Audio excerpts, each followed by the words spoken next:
जय गुरुदेव। परम पुरुष गुरुदेव जी, जय गुरुदेव नाम। अलख अगम्य की पार में स्वामी तुम्हें प्रणाम। कोटि कोटि करूं वंदना, अरब खरब प्रणाम। चरण कमल बिसरू नहीं, जय गुरुदेव नाम। परम पूज्य स्वामी जी महाराज के चरणों में कोट कोट प्रणाम।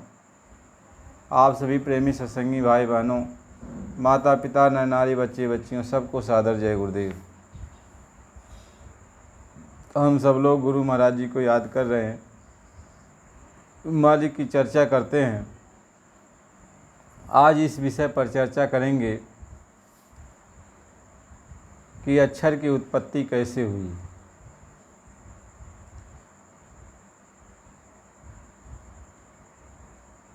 इसके बारे में हम लोग आपस में मिलकर आज विचार कर रहे हैं।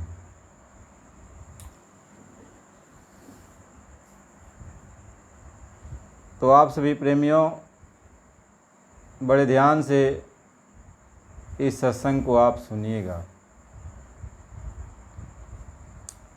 जब कुछ नहीं था, यानी यह सृष्टि की रचना नहीं हुई थी। सृष्टि की रचना नहीं हुई थी, कुछ नहीं था।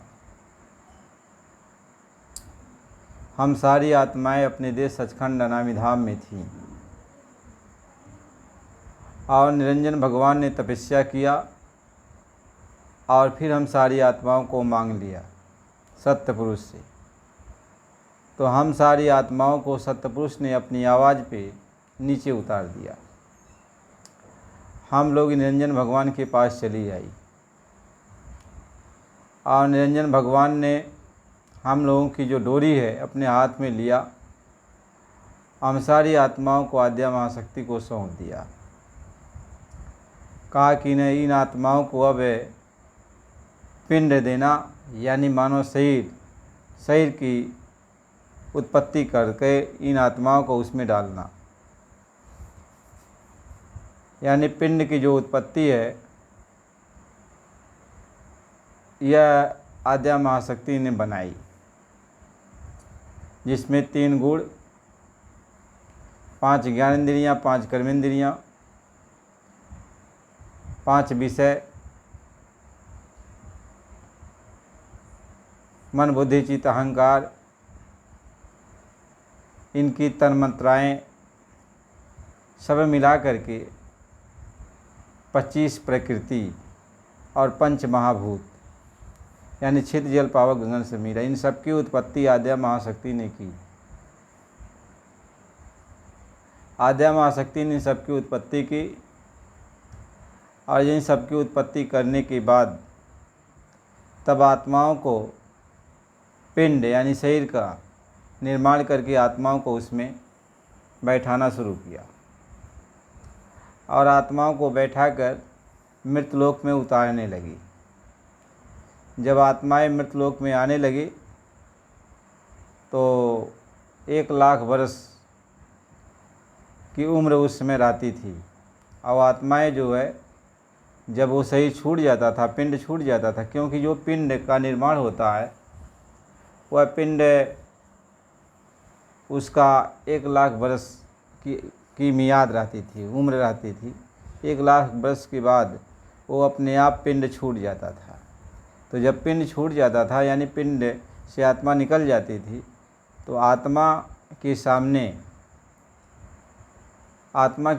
अपने घर जाने वाला सत्य पुरुष ने एक डोरी लटकाई थी। हर आत्माओं के पास डोरी लटकी हुई है। वो नाम डोरी जिसको कहते हैं, जिसको शब्द डोरी कहते हैं, उसी को सार का मतलब होता सच्चा, यानी सत्य देश का वो शब्द था। सत्य पुरुष की वो आवाज़, वो डोरी है जिसको आप सत्य शब्द कह सकते हो, सार नाम कह सकते हो। उस डोरी को पकड़ के सभी आत्माएं चली जाती थी। सभी आत्माएं फिर वापस अपने घर चली जाती थीं। तो निरंजन भगवान ने विचार किया कि सब आत्माएं चली जाएंगी तो इनको रोकें कैसे,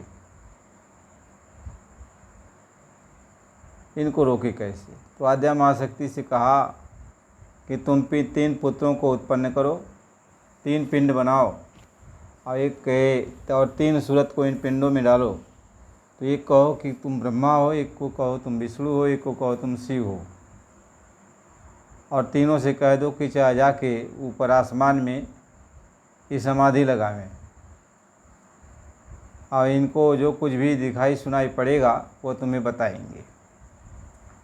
तो आद्या महाशक्ति ने तीनों को कहा, ब्रह्मा विष्णु महेश को, कि जाओ गगन मंडल में समाधि लगाओ, और जो कुछ भी दिखाई सुनाई पड़े तो हमें आके बताओ। तो विष्णु जी को और शंकर जी को कुछ मिला नहीं, तो ब्रह्मा जी को आवाज़ मिली, ब्रह्मा जी को आवाज़ मिली। तो वहीं से अक्षर की उत्पत्ति हुई। यानी 1,00,000 श्लोक, 1,00,000 श्लोक जो है निरंजन भगवान ने ब्रह्मा जी को सुनाया। और उसी में 4 वेद, 6 शास्त्र, 18 पुराण, व्याकरण सब कुछ उसी में है, जिसमें 80,000 कर्मकांड, 16,000 उपासना कांड और 4,000 ज्ञान कांड। यानी ये अक्षर की उत्पत्ति होगी, यहीं से अक्षर की उत्पत्ति हुई। इसके पहले अक्षर नहीं था, इसके पहले अक्षर नहीं था।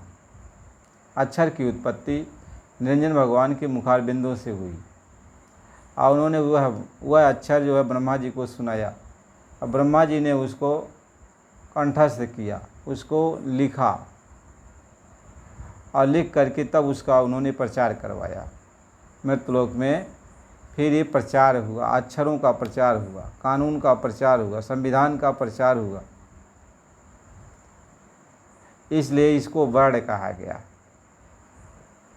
इसको वर्ण कहा गया कि ये मुख से ये बोला गया तो ब्रह्मा जी ने इसको लिख लिया, इसलिए इसको वर्णात्मक नाम कहते हैं, इसलिए इसको वर्णात्मक नाम कहते हैं। और जिस नाम को पकड़ के आत्मा जाती थी वह उसको धुनात्मक नाम कहते थे, धुनात्मक नाम। तो ये अक्षर की उत्पत्ति निरंजन भगवान के मुखार बिंदु से हुई। उन्होंने ही ये जो भी आज हम सब लोग व्याकरण पढ़ते हैं, संस्कृत पढ़ते हैं, या मतलब और कुछ पढ़ते हैं, इसमें बोली भाषा हर तरह की बनाई गई, तो ये अक्षर की उत्पत्ति निरंजन भगवान के द्वारा ही हुई। उन्होंने पहले ब्रह्मा जी को सुनाया, और ब्रह्मा जी ने आद्या महाशक्ति को बताया। फिर उसके बाद जो आद्या महाशक्ति ने उसमें 4 वेद बनाए, 18 पुराण बनाए।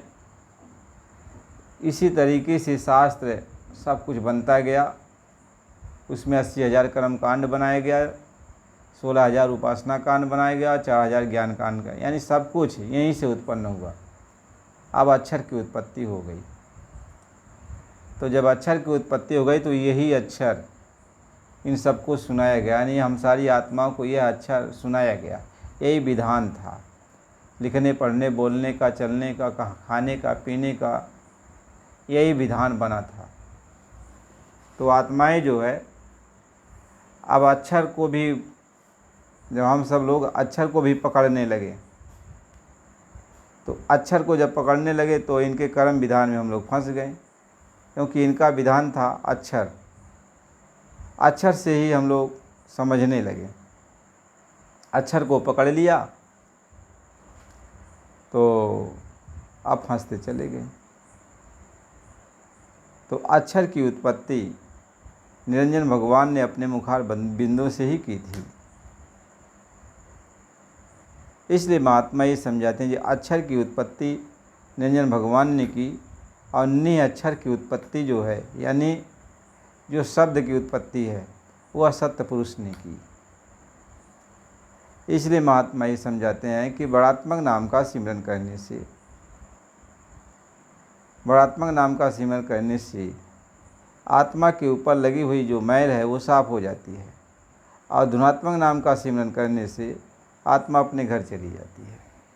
यानी धुनात्मक नाम जो होता है ये आत्मा को जो है अपने घर ले जाता है, और जो अक्षरी नाम होता है ये आत्मा के ऊपर लगी मैल को साफ करता है। ये अक्षरी नाम में यंत्र मंत्र सब बनाया गया, ये मंत्र तंत्र ये जो बनाए गए, यह इसका विधान बनाया गया कि यह मंत्र तंत्र पढ़ने से मन बुद्धि चित्त अहंकार ये सब साफ होने लगेंगे, निर्मल होने लगेंगे। इनके ऊपर जो मैल है ये साफ होती जाएगी, क्योंकि ये अच्छा जो है ईश्वर के मुखारबिंदों से निकला हुआ है, तो ये सफाई करेगा, सफाई करेगा। तो एक ले जाने वाला है और एक यहाँ सफाई करने वाला है। तो आप तो इस बात को समझ गए।